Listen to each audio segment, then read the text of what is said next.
திரு நயினார் நாகேந்திரன் நண்பர் தான். ஆனால் அவருக்கு அதை ஹேண்டில் பண்ண தெரில. அப்படி தான். ஏன்னா ஓபிஎஸ் விவகாரத்தில் அவர் பதில் சொன்ன பொழுது நான் அவர்கிட்ட ஃபோனில் போனேன். என்னங்க ஓபிஎஸ் உங்களிடம் ஃபோன் பண்ணியிருக்காரு 2 முறை, உங்களுக்கு மெசேஜ் போட்டிருக்காரு. ஆனால் நீங்கள் இல்லைன்னு சொல்கிறீங்களே, என்ன நான் கேட்டேன். ஏன்னா எனக்கு பழைய நண்பர் தானே அந்த உரிமையில்.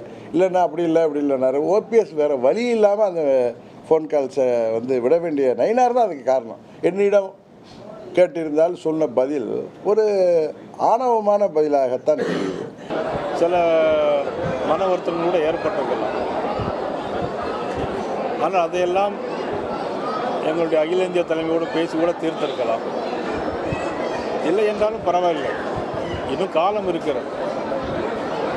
நம்மளுடைய நோக்கம் என்ன? டிடி சாருடைய நோக்கம் என்ன?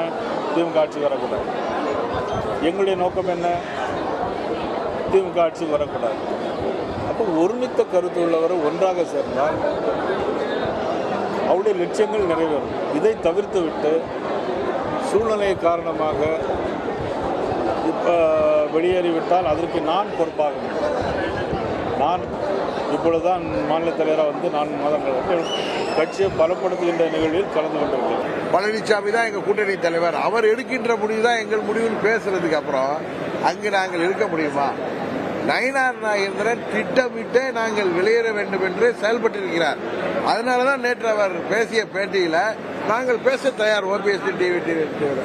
ஓபிஎஸ் அவர்கள் பிரதமர் வந்த பொழுது அவரை சந்திப்பதற்காக மாநில தலைவரிடம் டெலிபோன் பண்ணப்போ ஓபிஎஸ் போனை எடுக்கல. அவர் நான் பேசுன்னு சொல்லி மெசேஜ் போட்டிருக்கார். அதையெல்லாம் மறைத்து விட்டு பொய்யாக என்னிடம் கேட்டிருந்தால் நான் செய்திருப்பேன்னு சொல்றாரு. அது அகம்பாவம் தானே, ஆணவம் தானே. நீங்க பாஜகவோட மாநில தலைவர் தான், எங்களுக்கு என்ன சார்? ஓபிஎஸ் கேட்டா ஓபிஎஸ் அதெல்லாம் வெளியிடுற அளவுக்கு அநாகரிகமானவர் அல்ல இவர். நான் பொய் சொன்னதை அவர் எடுத்து வெளில விட்டார். இன்றைக்கு கூட நேற்று பேட்டியில் பாருங்க, நான் பேச தயார். சும்மா அரசியலுக்காக அவர் புருடா விடுறார். அவருடைய மனநிலை அது அல்ல. அவர் பாஜகவின் மாநில தலைவராக அந்த கட்சிக்கு நல்லது எது என்பதை அவர் செயல்படுத்துவதாக தெரியவில்லை. நாங்கள் வெளியேறதுக்கு முக்கிய காரணமே அவருடைய செயல்பாடுகள், அவருடைய மனநிலை. அமித்ஷா அவர்கள் தான் எல்லோரையும் ஓரணியில் இணைக்க வேண்டும் என்று முயற்சி செய்தவர்கள். எனக்கு சொல்றாரு தவிர அமித்ஷா அப்படிலாம் சொல்லலைன்னு. அமித்ஷா அவர்கள் அந்த முயற்சி எடுத்தார்கள். அது தெரியும். இங்க யார் எனக்காக பேசியது? அப்பதான் நயினார் நாகேந்திரனுக்கு செலக்டிவ் அம்னீசியாவா இல்ல தூக்கத்தில் இருந்தாரான்னு தெரியாது.